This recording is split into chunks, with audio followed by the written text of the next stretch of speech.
Hari sudah siang Carmila, dan Pak Mardi pulang tanpa menunggu Naina. Naina sudah berpesan kepadanya bahwa Naina tak bisa mengantarkan. Carmila hanya menghirup peran saja. Naina, aku pulang ya. Kunci rumahnya aku titip ke tetangga. Maaf, aku nggak bisa nunggu kamu karena takut sampai kampung kemalaman. Begitulah pesan yang dikirimkan Carmila kepada Naina. Mereka jalan beriringan dan Pak Mardi membawa oleh-oleh yang akan ia bagikan kepada tetangga di kampungnya. Nak, kita nanti mampir dulu ya. Bapak mau membeli baju koko di dekat terminal travel. Agar saat lebaran nanti Bapak tak perlu beli, ujar Pak Mardi. Iya Pak, Carmila juga ingin beli gamis untuk lebaran di kampung. Oh iya Pak, semoga setelah permasalahan Carmila cepat selesai ya Pak. Jadi saat lebaran nanti, Carmila sudah bersih, doa Carmila saat ini. Iya nak, Bapak juga berdoa. Semoga tetap bahagia. Ayo kita berangkat. Angkotnya sudah datang, ajak Pak Mardi.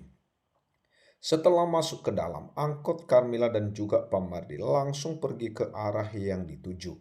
Sampai di depan Pak Terminal, ia turun dan disusul Pak Mardi.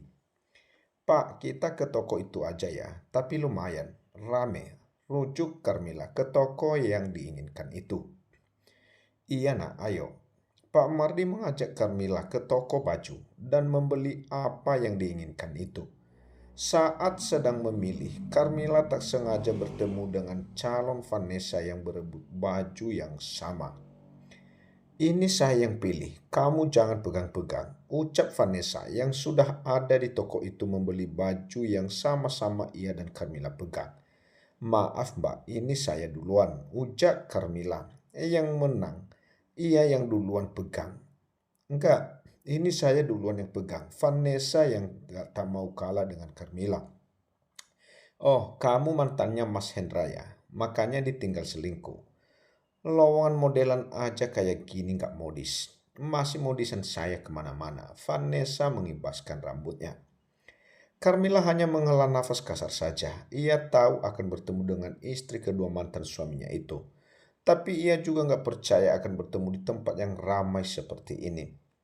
Kamu cari aja baju yang lain, karena saya sudah dulu yang memegang baju ini.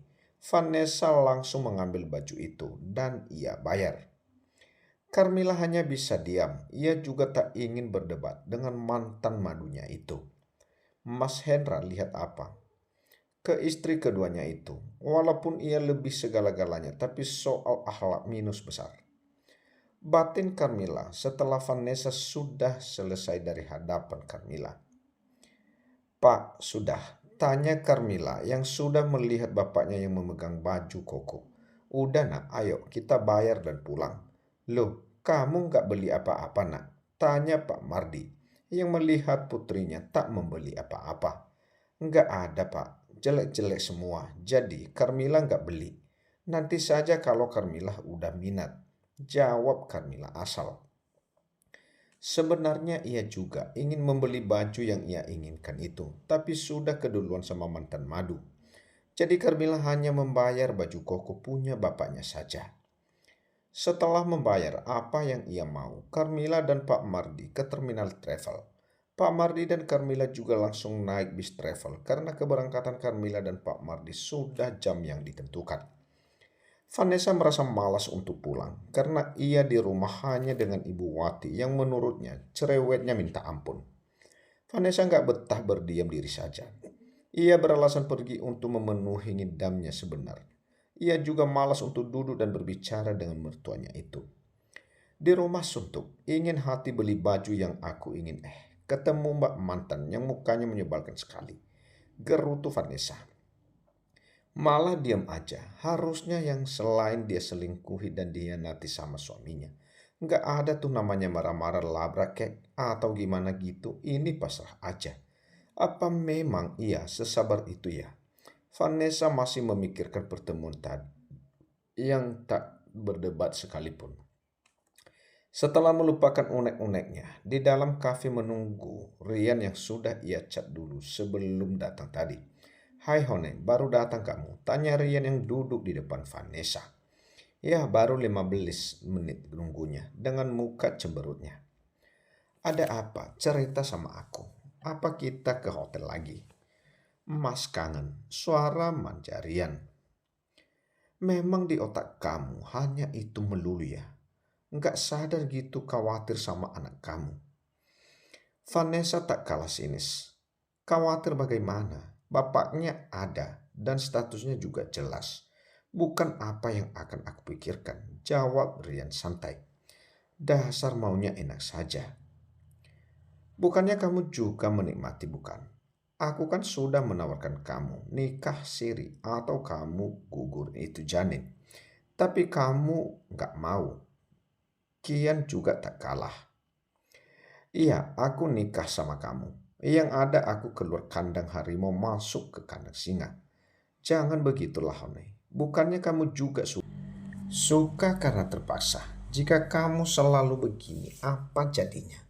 Vanessa tak bisa menolak Senhan. Rian yang tangannya di bawah sudah merangkak ke atas dan bermin-min di MLS Vanessa. Karena Vanessa, dress yang di atas lutut. Tangannya dikondisikan, peringat Vanessa. Rian berdiri dan duduk di samping Vanessa karena tempat yang ia bokong seorang adalah VVIP. Jadi tempat ini privasi, hanya ada mereka berdua tanpa gangguan. Kamu cantik jika sudah merajuk, Hone. Rian sudah mendekat ke arah Vanessa dan MAT BBR. SKSI Vanessa itu. Dan Des. Han keluar dari mulut Vanessa. Saat tangan Rian juga tak kalah nakal. Ah, Rian, hentikan. Kita akan ketahuan, ujar Vanessa. Yang melepaskan CM-nya. Ruangan ini kedap suara sayang. Jadi tenang saja, setelah makan kita lanjut di hotel. Ya, Mas sudah nggak sabar ingin kembali metigalam ke LNG KMTN milik kamu. Rian masih bermain-main di sana dan juga Vanessa tak kalah. Beri GAS dulu. Nanti kita lanjut. Oke. Rian pun menghentikan kegiatannya. Rian juga tak menampik pesona Vanessa karena Vanessa bisa membuat ia PUS dengan servisnya. Apa karena masih muda, sedangkan istrinya itu sudah tak bisa membuat ia ber-IRH. Bahkan Rian juga tak sesekali berhubungan dengan Vanessa. Karena ia banyak wanita rahasia yang kapan saja ia pakai saat jenuh dengan Vanessa. Setelah makan, Rian menggandeng tangan Vanessa keluar kafe dan masuk ke dalam mobil. Mereka melanjutkan kegiatan yang tertunda tadi. Apa kamu mau berbelanja? Rian bertanya kepada Vanessa. Aku tak ingin, hanya ingin menuntaskan hasratnya tadi yang tertunda. Tapi jangan lupa transfer. Vanessa juga tak sungkan perihal bayaran. Tenang saja, semua aman. Asalkan kamu bisa mem-SK-an aku malam ini. Senyum licik Rian terbit. Jangan semalam dong. Aku takut suamiku tahu. Bilang aja kamu temanin teman kamu beli seserahan yang akan menikah. Gitu aja repot. Dan bilang juga kalau kamu menginap. Usul Rian, ia akan menghabiskan malam panjang dengan Vanessa. Akhirnya Vanessa mengangguk tanda mengiyakan karena ia juga butuh kehangatan dan keperkasaan Rian. Setelah sampai di dalam hotel, Rian dan juga Vanessa bergandengan tangan seperti pasangan romantis lainnya. Mereka melanjutkan NKNK. Di kantor, hati Hendra tak tenang. Ia khawatir dan selalu terbayang Vanessa yang ada di rumah. Setelah mengurus surat cuti kerja, Hendra bernapas lega pasalnya pihak HRD menanyakan kenapa Vanessa ingin mengambil cuti. Dengan jawaban yang singkat, Hendra berkata apa yang menurutnya benar. Serangan Hendra masih diliputi rasa khawatir dan cemas entah kenapa. Kenapa ya sedari tadi pikiranmu gak tenang? Apa yang terjadi ya dengan Vanessa? Hendra hanya memikirkan Vanessa saja tanpa memikirkan nasibnya dengan Carmila. Ada apa bro? Kayak cemas gitu muka kamu. Tanya teman satu ruangan. Gak apa-apa bro, hanya saja sedikit khawatir sama istri. Istri lo kenapa? Moga baik-baik saja ya. Iya, makasih. Hendra pun mengambil ponsel untuk tahu apakah istrinya itu baik-baik saja atau tidak dan mengirimkan pesan. Yang, kamu di mana? Apa baik-baik saja Mas? Khawatir. Jika ada apa-apa kabarin Mas ya. Pesan sang Hendra kirim. Tak lama Vanessa pun membalas karena ia sekarang masih ada di atas TB harian karena bantuan itu. Aku baik-baik saja Mas, jangan khawatir. Maaf, aku keluar sebentar. Karena anakmu ini ingin jalan-jalan dan mencari makanan yang aku inginkan. Balas Vanessa. Iya udah, kalau gitu hati-hati ya. Mas khawatir sama kamu. Setelah mengirim pesan terakhir, Hendra melanjutkan pekerjaannya. Yang juga Vanessa melanjutkan kegiatannya yang sempat tertunda. Ponsel kamu matiin saja, ganggu saja, geruturian yang mempah. Iya, akhirnya Vanessa mematikan ponselnya. Jam sudah menunjukkan waktu pulang, saatnya Hendra pulang bekerja. Mau pulang kamu Hen? Tanya teman Hendra yang bernama Miko. Iya, capek banget seharian ini. Nongkrong dulu yuk. Kamu pasti gak pernah kan? Sekali-sekali. Ayo, ajak Miko. Tapi kasihan istriku di rumah. Hendra beralasan. Nanti juga ketemu. Lagian juga jarang-jarang kan Miko memaksa Hendra untuk berkumpul dengannya. Setelah Miko memohon, akhirnya Hendra mengikuti temannya itu untuk berbicara. Di sebuah kafe yang letaknya tak jauh dari kantor mereka bekerja. Oh iya Hendra, gue mau tanya Vanessa itu teman lo ya? Miko bertanya saat sedang duduk di dalam kafe. Iya, kenapa? Hendra menyeruput kopi yang sudah ia pesan dan juga Miko. Enggak hanya tanya saja, kayaknya dia wanita agresif. Lo hati-hati Hendra, banyak sekarang pelakor berkedok sahabat. Miko berbicara begitu kepada Hendra agar menjaga jarak dengan Vanessa. Dek, maksud kamu apa Mi? Hendra balik bertanya. Gak apa-apa, kasihan istri kamu jika kamu terlalu dekat dengan Vanessa. Karena aku tahu Carmila adalah wanita yang sabar dan juga baik. Jadi jangan terlalu dekat dengan sahabatmu itu. Takutnya kamu menyakiti istrimu. Miko adalah teman. Carmila dan juga Miko sangat tahu karakter Carmila. Hendra memutar bola matanya malas. Ia juga sadar ia telah menyia-nyiakan istri sebaik Carmila itu. Kalau gitu aku balik dulu ya Mik. Karena takut istriku nyariin. Hendra beralasan ingin segera pulang. Oke lah kalau begitu. Hendra pulang dengan pikiran yang melayang. Karena pikirannya bercabang. Ia juga memikirkan apa kata Miko tadi. Aku memang lelaki bodoh yang telah mendoakan Carmila. Tapi aku juga butuh keturunan. Mungkin kamu tidak ada di posisi aku Miko. Kamu masih lajang, sedangkan aku dituntut untuk bisa memiliki keturunan. SAL, batin Hendra yang mengutuki kebodohannya. Karena hanya demi keturunan ia juga harus mengorbankan perasaannya. Walaupun tidak ia pungkiri, ia juga sudah mulai membuka hatinya untuk Vanessa. Hendra langsung pulang ke rumah. Ia langsung masuk karena pintu terbuka. Assalamualaikum Bu, ucap Hendra yang sudah masuk ke dalam rumah. Waalaikumsalam nak, baru pulang kamu. Ibu Wati dari dalam dapur. Iya Bu, Vanessa sudah pulang kan Bu? Tanya Hendra yang duduk di ruang makan dan menaruh tasnya.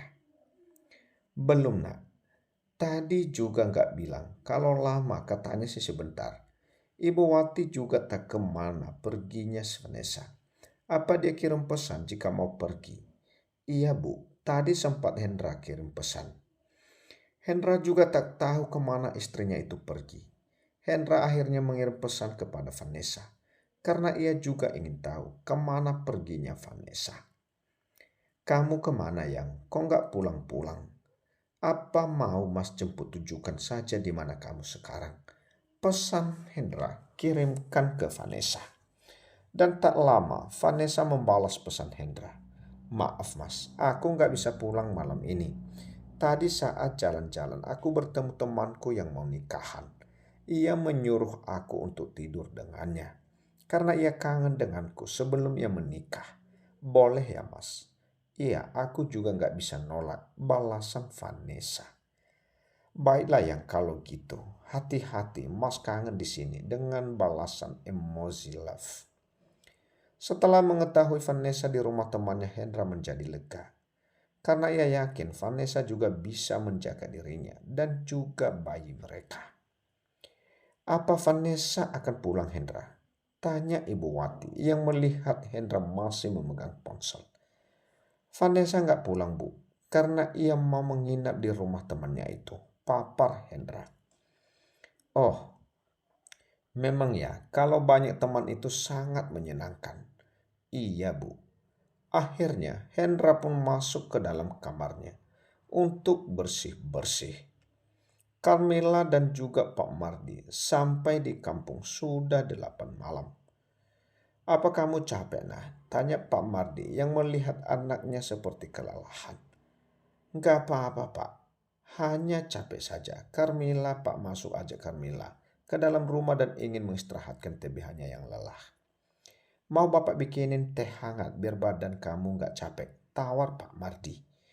Enggak Pak, makasih. Carmela ke kamar dulu ya Pak. Carmela pamit untuk istirahat. Setelah Carmela berada di dalam kamar, ia duduk dan mengecek ponselnya. Apakah Naina yang ia kirim pesan tadi sudah dibaca apa belum? Carmela, maaf ya, aku nggak bisa ucapin selamat tinggal untuk kamu. Semoga perjalanan kamu tidak ada hambatan dan dilancarkan. Oh ya, salam juga untuk Pak Mardi yang tak bisa mengantarkan kamu ke terminal. Balasan Naina.